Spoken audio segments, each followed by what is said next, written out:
Oh, hello there. I didn't notice you there because I was too busy not giving a shit. But since you are here, I can see that you want to create a project that involves a lot of people who can voice act. Cool! Not really.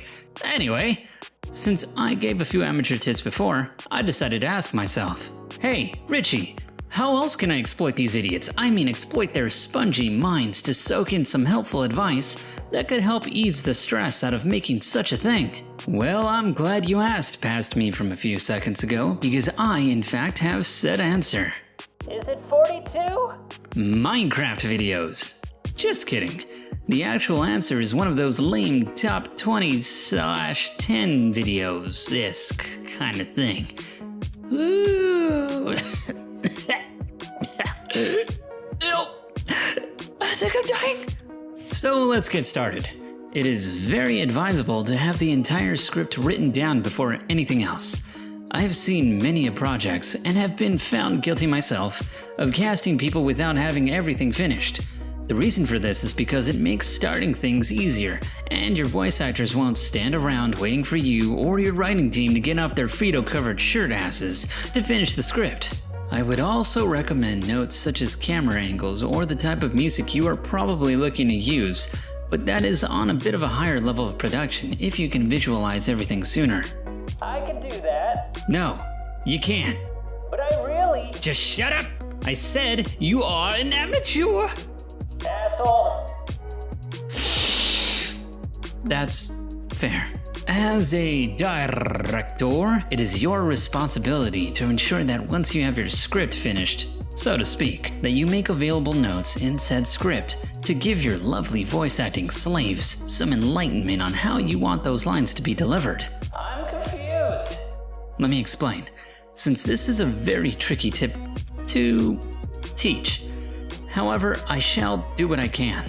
For example, let's take the line, "Hi, my name is Rick. Did you leave this puppy here or can I shoot it?" Now let's add some notes as the director writing a script on how we want to have the voice actor sound when they say the line. Adding this note gives an actor very helpful information because he, she, or it will know, oh, the director wants me to sound complacent up until the point where he says his name. That means I can voice act how I feel it should be for the rest until the director says otherwise. A bad example will be placing notes something along the lines of this. Although it's great having a long sentence of information, however, it kinda makes your script bigger and just gives unnecessary dragged on feedback. Just keep it short and simple, while trying to believe that your actor can give the best performance they feel they can give. You hired them for a reason after all. Don't worry, because it is your project and you can always give them more feedback later on, when you receive their first take of lines anyway. The reason I advise doing this is because you should not be dead set on anything when it comes to your project. Giving some helpful yet slight vague information for actors give them enough to work on, but also gives them the chance to possibly surprise you on acting out a line in such a way you didn't think was possible or could work. Heck, sometimes things you write down don't sound great at all. Oh, okay. I think I get it.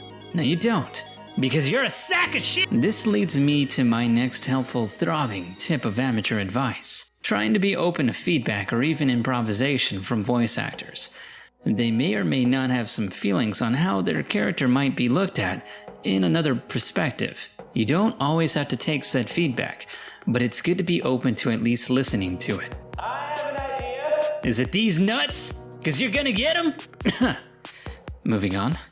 Another thing when it comes to directing is that you should make sure during pre-production, aka during script writing and more, is that if you plan on using any music or images, to make sure they come with the licensed Creative Commons Attribution. This usually means you can use whatever you are planning on using freely without any repercussions. If they do not come with this license but allow you to use it anyway, then great, but make sure to get that in writing just in case. You know, it's like when you go out and buy yourself a hooker. She says she doesn't have the clap, but you gotta get that shit in writing. And you wanna cover your ass if anything goes sour later. Remember, just cause it says it's free, doesn't mean it is free without that CC license attached to it. I'll post a link in the description on what each license does. So, I can't use Never Gonna Give You Up by Rick Astley? No, my son, not if you want to monetize your videos. If you don't, then go right the fuck ahead. Let's get into editing software for your project. I do not personally know much about a lot of editing software out there, but what I will speak of are those that I have personally used in the past. As the starting point, Windows Movie Maker can at least get the job done, but it's not meant to let you do a whole lot of shit. Think of it as a way to start learning how to at least make videos in a timeline, and it's completely free. The next software I used was Sony Vegas Pro, and it is a wonderful tool to learn when making videos. However, it does come with drawbacks. As neat as it is, the software crashes a lot during rendering, so you have to keep an eye on it while you're rendering or leaving it alone, because if that shit just crashes, then you're fucked. It also has a laggy preview screen the last time I believe I used it. This means when editing your video, you can preview it before it's even rendered. However, as it plays in this preview window, it can be quite laggy if, let's say, a bit of text in the video or transition effects are heavily used. It's still a great product to use if you don't mind the laggy preview screen. Now, le crème de magnifique is what I currently use and recommend to anyone who enjoys making videos. For $20 a month, if you sign up for the yearly subscription, otherwise it's $30, you can use Adobe Premiere Pro and get constant updates to the program for as long as you have the subscription. Its preview screen is phenomenal. It integrates with other programs such as Adobe After Effects, and I believe comes with a ton more features in its armory. The best part is if you ever start with Sony Vegas and move on to Adobe Premiere Pro, then you basically have a general idea of how to use the other. I could go on and on of how each tool Adobe has can be helpful, but that isn't this kind of video. Just do a bit of research like I did and see what works for you right now. You're terrible at this. That's not what your daughter wife said last night! Shit, calm down, honky. Fucking. Anyway, that is about all I can think of at the moment in terms of amateur directing advice. Oh, make sure to credit everyone that you use, or whose work you use, as it gives your viewers the chance to know what exactly you're using in case they want to use it for their own stuff one day. Now go forth, my little one. Be free, because I don't fucking want you here anymore. This has been your captain speaking, and I'll see you soon.